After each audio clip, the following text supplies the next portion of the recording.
दोस्तों एक बार फिर मैं हाजिर हूं जम्मू कश्मीर की 10 बड़ी और अहम खबरों के साथ। आपका मेजबान मैं हूं विशाल।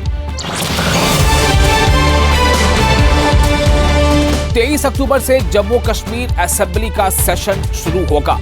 इस वक्त एक बड़ी खबर आपको दे रहे हैं। जी हां, असेंबली का सेशन शुरू होने जा रहा है और ये असेंबली का सेशन शुरू होगा 23 अक्टूबर से। जाहिर है कि इसमें काफ़ी सारे ऐसे मुद्दे हैं जिन पर वहाँ पर चर्चा होगी और खास होगा। एलजी मनोज सिन्हा ने इसके बाबत आदेश जारी कर दिया है। दरअसल चीफ मिनिस्टर उमर अब्दुल्ला की क़यादत में मंगल को हुई जो कैबिनेट की बैठक हुई थी, उसमें असेंबली सेशन को 13 से 20 अक्टूबर तक बुलाने की सिफारिश उपराज्यपाल से की गई थी। 13 से 20 अक्टूबर तक। लेकिन जो अब खबर आ रही है, अपडेट वो ये है कि 23 अक्टूबर से जम्मू कश्मीर की असेंबली का सेशन शुरू होने जा रहा है। और ऐसा माना जा रहा है कि इस असेंबली सेशन में बहुत सारे ऐसे मुद्दे हैं जिन पर चर्चा होगी और उसको लेकर के हो सकता है कुछ करारदादें भी पेश हों, मंजूर हो। ये सब कुछ देखना होगा। और इसमें एक अहम मुद्दा है जो काफ़ी अभी चर्चा में रहा है, वो मेराज मलिक का मुद्दा है। हो सकता है कि जिस तरह से लद्दाख में जो अभी हालिया वहाँ पर सिचुएशन बन गई थी, उसको लेकर के भी कोई इसमें चर्चा हो। स्टेटहुड को लेकर के भी फिर से कोई चर्चा हो सकती है, बात हो सकती है। बहुत से अहम होगा ये मुद्दा देखना। रियासी में जिला अस्पताल रियासी में डॉक्टरों की कमी को लेकर के लोगों का गुस्सा लगातार बढ़ता जा रहा है। इसी मुद्दे पर शुरू हुआ धरना 9वें दिन में दाखिल हो चुका है, लेकिन अभी तक सरकार और जो महकमा सेहत है उसके बीच कोई ठोस कदम उठता नजर नहीं आ रहा उसकी तरफ से। आपको बता दें कि हफ्ते को इस धरने में जो साबिक वजीर सेहत थे चौधरी लाल सिंह भी शामिल हुए और जितने लोग वहां पर मुजाहरा कर रहे हैं उन तमाम लोगों से उनसे मुलाकात भी की और उनका हौसला बढ़ाया। आप बताइए कि इतनी माड़ी हालत होगी कि जहाँ हॉस्पिटल में डॉक्टर नहीं होगा क्या? क्यों नहीं होगा डॉक्टर? भाई दीजिए, क्या तकलीफ क्या है? क्या आपके डॉक्टर चलेंगे? अगर चलेंगे आपने लगाए क्यों? ट्रांसफर होकर चले लगाए, लगे कहाँ चलेंगे? वो यहाँ का कोटा जब भी पोस्ट को सैंक्शन होती है, आपके ज्ञान के लिए वो पोस्ट होती है। मरकजी वजीर डॉक्टर जितेंद्र सिंह ने डोडा शहर का दौरा किया। अपने दौरे के दौरान डॉक्टर जितेंद्र सिंह ने दुकानदारों और ताजिरों से बातचीत की और हुकूमत की तरफ से हाल ही में वस्तु एवं सेवा कर यानी कि जो जीएसटी में जो कटौती की गई है उस फैसले पर उनकी जो लोगों से बातचीत करके और ताजिरों से बात करके उनका रद्द-ए-अमल जानना चाहा। इस दौरान दुकानदारों ने नई जीएसटी का जो नियम है इस पर इत्मीनान का इजहार किया। जिस तरह से सारे मुल्क में जश्न मनाया जा रहा है, जो जीएसटी की दरें घटाई हैं वजीर आज़म मोदी जी ने, उसकी आप देखिए गूंज यहाँ पे भी, उसका उत्साह, उसका बलबला, उसका जोश, उसका जलवा और उसका उत्सव मनाने का मंजर दृश्य यहाँ भी देखने को मिल रहा है। जहाँ जहाँ भी हम दुकानों पर गए हैं, जिन जिन लोगों से भी हमारा बातचीत हुई है, तजारत से ताल्लुक़ रखने वालों से, उनका ये मानना है कि ना उन्हें अपने आप में फ़ख्र महसूस हो रहा है सिर्फ कि भाई वो हिंदुस्तान का बना हुआ सामान बेच रहे हैं स्वदेशी, बल्कि उनकी तजारत में भी इजाफा हुआ है।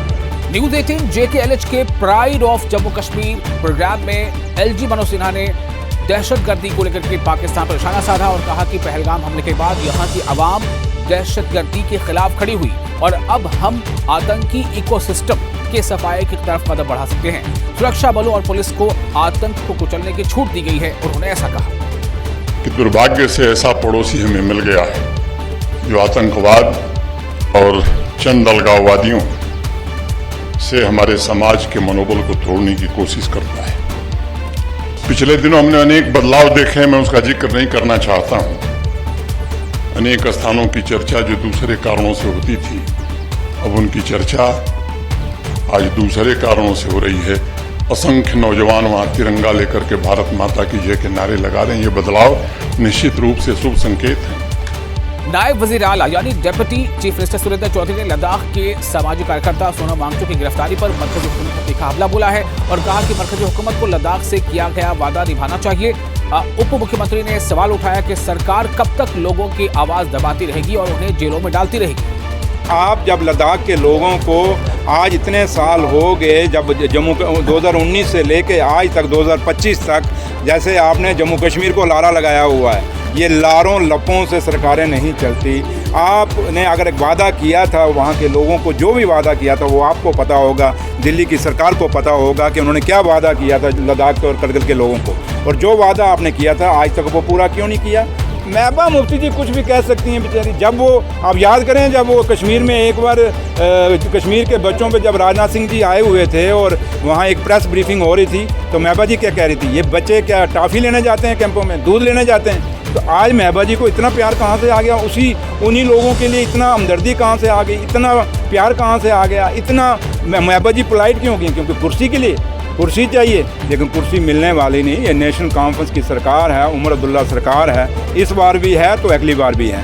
कांग्रेस पार्टी के जो अहम तर्जुमान हैं, चीफ तर्जुमान रविंद्र शर्मा ने रद्देमल देते हुए कहा है कि सोनम वांगचुक जैसे सामाजिक कार्यकर्ता यानी सामाजिक कारकुन और अमन पसंद लीडरों को जेल में डालने से हुकूमत की नीयत पर सवाल उठते हैं। उन्होंने इल्जाम लगाया कि मरकजी हुकूमत बातचीत और मसले के हल की बजाय टकराव का रास्ता अपना रही है।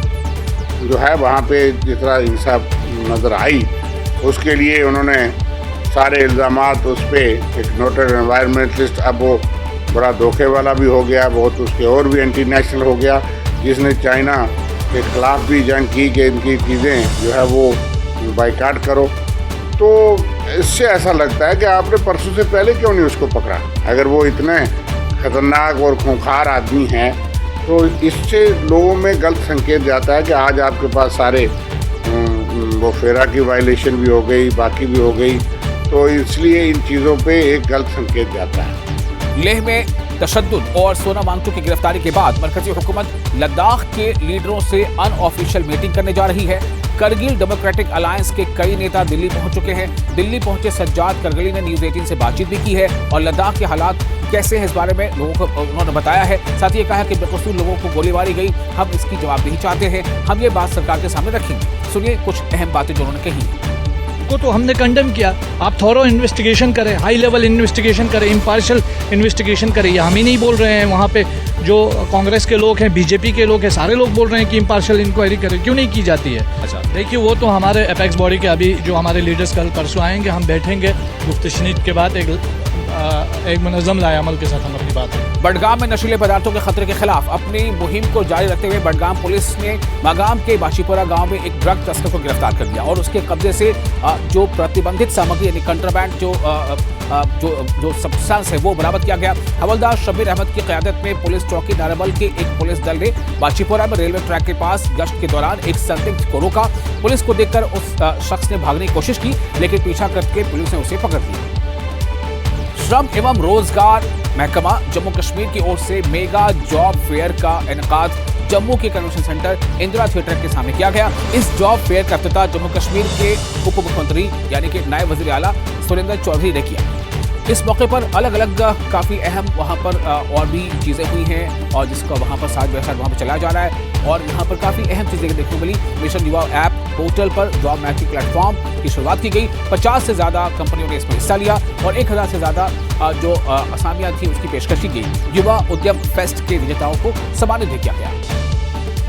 पापोर के एक निजी स्कूल में युवा संसद कार्यक्रम का आयोजन किया गया, जिसमें वादी के अलग अलग स्कूलों के तालिब इल्मों ने काफ़ी एक्टिव होकर इसमें वो शरीक हुए। इस मौके पर तालिब इल्मों ने अलग अलग समाजी और सियासी मुद्दों पर अपने इजहार ख्याल किया, अपनी बातें रखी और जमहूरी अक़दार को उजागर करने की कोशिश की। इस प्रोग्राम का मकसद जो नौजवान नस्ल है उसमें क़यादत और डायलॉग और साथ ही साथ जमहूरी जो ट्रेडिशंस हैं उन्हें बढ़ावा देना रहा।